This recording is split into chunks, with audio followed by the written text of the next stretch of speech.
हम ए से बुलौले बानी कि आज हमार कुछ सहेली लोग यहाँ खातिरदारी पे आवतरिया। उनकर खातिरदारी ऐसन करिया कि वो लोग जीवन भर याद रखस।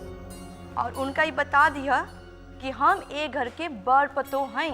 दीदी, राउर सहेली सब रउआ जैसन बड़का घर के बाका। अहन तो अपन आँखी से देख ली हा। और तू महाराज जी खाना ऐसन बनई है कि वो लोग खाए के बाद अपन अंगूरी चाटस जाते जैसे। बड़की भौजी रउआ टेंशन जिन करी। अरे ऐसन खाना बनाए कि सब खाली अंगूरिये चटे। और तू चंपा रानी जी एक घर के ऐसन चमका दी है कि भूमिया में देखे से अपन मुंह लौके। जी ठीक बा। और तू गिरधारी वो पगला के ऊपरे रखिया संभाल के। कहीं वो पगला नीचे आ गई ना तो हमार बनल बनावल इज्जत पे पानी फिर जाए। और एक बात कान खोलकर सुन लो, हम बेर बेर इवा ये सब बतावे खातिर ना आई। चल मंत्री।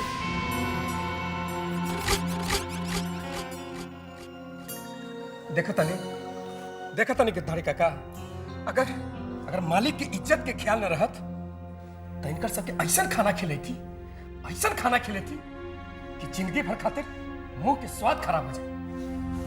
ऐसन घर साफ करिया कि मुंह लौके। अरे मुंह हो के तो चाहिए लौके वाला। हाँ? अरे ऐसन ऑर्डर दे बतानी जैसे इनकर माई हिटलर के घर के खाना खा के इनका पैदा करने वाली। महाराज जी जाए खाना बनाई, न तो कोनो हर गड़बड़ हो जाए तो हंगामा हो जाए। हम तो चलनी बबुआ लगे। हाँ काका जाए। महाराज जी हाँ। एगो बात कही, इतना अच्छा घर में इ ताड़का राक्षसिन कैसे आ गई? अरे जैसे सब्जी में नून डालल जाला वैसे घर में वैसन आदमी रहे के चाहिए, न तो ये घर स्वर्ग न हो जाए। इहो ठीक बा।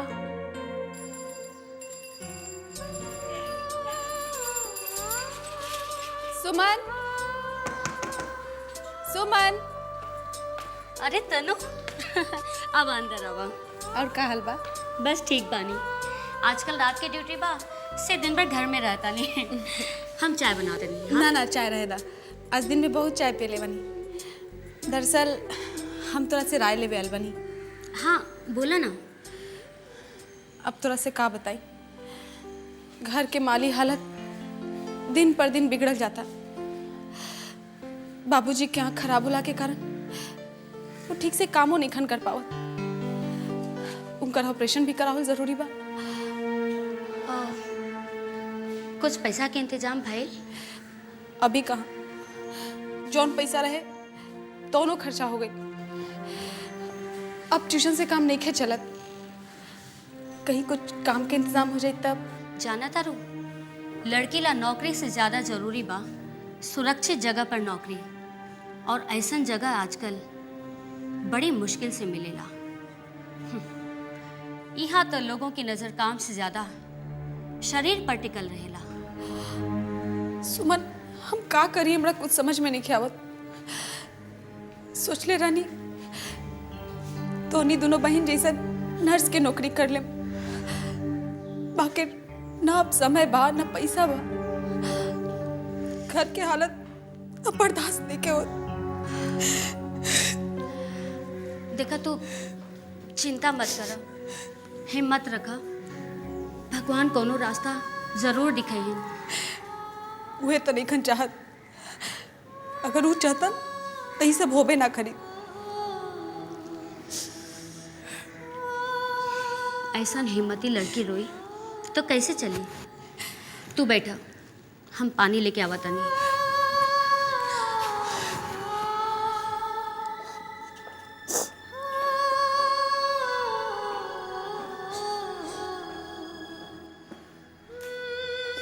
ई लो पानी पी लो। देखा तनु, हम तोहार तकलीफ समझत हनी। हमार नजर में जैसे भी कोई काम आवेला हम तोरा के जरूर बताए। देखा सुमन, हमारे बाबूजी बहुत स्वाभिमानी आदमी हवन। उनका हमारी काम कर थोड़े पसंद बा। बाकी हम उनका के अब टूटत नहीं की देख सकत। हम अपन फर्ज निभावल चाहता नहीं, बड़ संतान के फर्ज। बेटी है आखिर बेटा के फर्ज। तू निभा रहल बाबू, और तोरा ऐसन बेटी पे हर माँ बाप के नाज हुई। तू तनी देर रुका, हमार दीदी आवे वाली बड़ी। हो सकेला हमार दीदी की नज़र में कोनो अच्छा काम होके।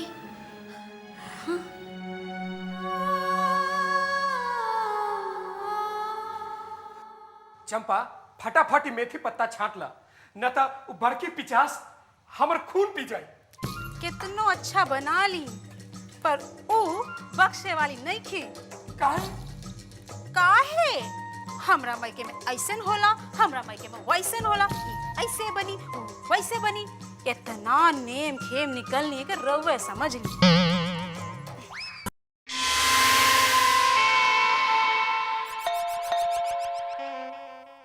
बहुरिया रब सहेलियन सब आ गए। अच्छा, हाय सुमी। कैसन बारू? ठीक बानी, तू कैसन बाड़ू? हम बहुत अच्छा बानी। आवा आवा, सुमित्रा के ससुराल में तू लोग के स्वागत बा। आवा, बैठा बैठा।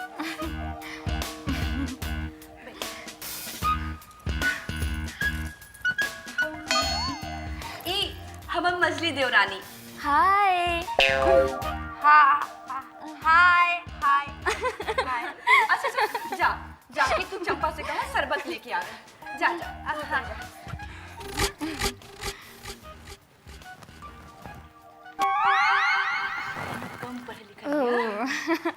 कोई बात नहीं खे। अरे बतावा, आवे में कोनो दिक्कत तो ना भेल है ना? ऐसा हूँ, हमार ससुर के हवेली तो पूरा इलाका में फेमस बा। यही से त कोई दिक्कत ना भइला। ड्राइवर जेकरा से तुहार हवेली के बारे में पूछले, वो रास्ता बता देलक है। अरे तो आखिर ससुराल के कर है? तुहार हवेली त एकदम मेंटेन बा, एकदम चकाचक। अच्छा अच्छा, अब ये बतावा, तोहनी के का पियो बुझा? चाय, कॉफी की शरबत? अरे पियब का, हमनी तीनों पियब। अरे अभी इतना जल्दी का बा? इतना जल्दी काहे भगाओ तारू हमनी के? अरे चंपा, अरे ओ चंपा, पहले शरबत लेके आवा। और ऐसे हूँ, तहरा के खाली हम नाश्ता पे ना जा दे, तहरा के तक खाना खिला के भेजब। हमर मटरू महाराज बहुत अच्छा खाना बनावेलन, अंगूरी चाटत घर जाइबू। तब तक हमनी के खाना खाइए के जाइब। हाँ हाँ, पहले शरबत ला। काका, तनी हमरा के दूध ला के दे दे, हमरा के लेप लगावे के बा, चेहरा बड़ा रुखा हो गइल बा। बाकी बबुआ घर में अकेले बाड़न। काका, 2 मिनट में कोनो देर ना हो जाए। कहीं नीचे उतर जाई हन त। हम बानी नु, चिंता मत करे। ठीक बा, हम ले आवत हनी। अब आई खेल में मजा, सहेली दिखावतिया। वाह सुमी, तहार तो पूरे घर पे धौस बा। जेकरा देखा नौकर चाकर देवरानी सब तहार हुकुम के गुलाम। सुमी नाम है हमार, और ऐसे भी जे घर में हमार राज ना रहेला ना, वो घर में हम रहल पसंद ना करेला। अरे ई क्या सुमी?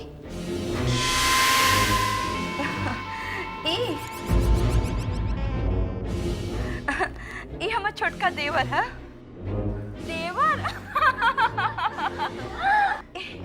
इतने से पगला गइल बा। हाय दैया पागल। चंपा, चंपा, गिरधारी काका, अरे केने बारा लो, है ना बा? बबुआ, बबुआ, चल चल घर में चल ना। चल घर। डर मत, मालिक, चल। डर मत, ई ऊ में के पागल ना है। अरे इनका मेहरारू मर गइल बिया ना, ऐसे इनका यादाश्त चल गइल बा। सब कुछ तो ठीक बा सुमी, बाकी नमूना के तू कहाँ छुपा के रख ले रहू? अरे इनका इलाज चलत रहे, यही से ऊपर कमरा में रहलन। ऐसे टुकुर टुकुर का देखत बड़े देवर जी? हमनी तीनों में से केहू पसंद बानी का? अरे बोला बोला, अरे ऐसे जन घबरा। अभी तो अतने पागल बाड़ा, हम तो तोहरा के और पागल कर दे। बस अब एक शब्द और ना। खबरदार जे के वो हमार बेटा के पागल कहलक। अरे पागल तो तोहनी बाड़ू जे ई मासूम के पागल कहताड़ू। का घर आइल मेहमान से ऐसे बात करल जाला? हाँ, मेहमान जब अपन दायरा भूल जाए ना तो ओकरा के ओकर दायरा याद दिलावल जरूरी हो जाला। माँ जी ई लोग का कह देनी? चुप रह बहू, आज एकदम चुप रह। अच्छा होई अपन सहेली लोगन से कहना कि अभी के अभी यहाँ से चल जाए। ये हमार बेटा के और बेइज्जती करे ये हमरा से बर्दाश्त ना हो। सुमी, यह बेइज्जती करे खातिर हमनी के बोलौले रहू। चला लो, चले ही जैसे। ना सरिता, बहुत हो गए, कहाँ जा? चले लो। नाश्ता लगल ना? ऐसन घर में के आई? मत जा तू अभी। सब बुढ़ऊ, सब तहरे करल ह। मिल गइल नु दिल के ठंडा। अब जा जैसे। चलो।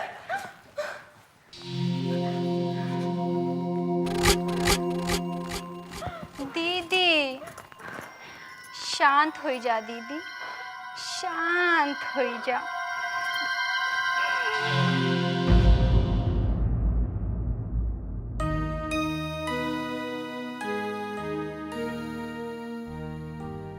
बैठा। गिरधारी भैया, जी मलकिनी। हम जाना तानी कि रउआ लल्ला के बहुत अच्छा से ख्याल रखा तानी। बाकी जब लल्ला नीचे आइलन रउआ कहाँ रहनी? हमरा से गलती हो गई मलकिनी। वो बड़की बहुरिया के सहेलियन खातिर नाश्ता लेके चल गई। चंपवा कहले रहस, तब ले मजली बहुरिया लेप बनावे के कह देली। बस हम ओमे ओझरा गई। आई बबुआ बाहर निकल गई। अच्छा ठीक बा, अब आज से रउआ लल्ला के साथे हरदम में रही। घर में और लोग के काम करे वाला और भी लोग बा। जी मलकिनी। लल्ला बचवा, बिना केहू के साथे कमरा से बाहर मत जइहा बबुआ। रउआ के हई? हम तो हर माई हई बचवा। माई? पर गिरी अंकल तो कहे नहीं कि दुर्गा माई हई। वो दुर्गा माई सबके माई है बेटा, और हम तुम्हार माई है।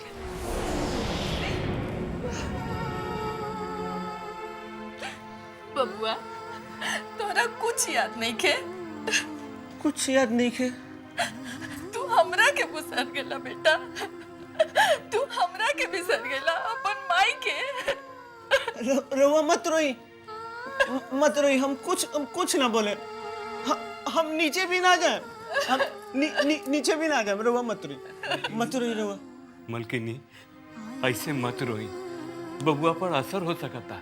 हाँ। आराम कर, तू आराम कर। हाँ, हम आराम करें।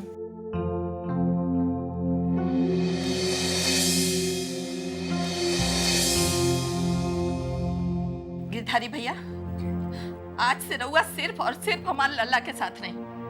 अरे हम अपन लल्ला के वापस पावेला चाहता नहीं, खोए के नहीं की चाहत।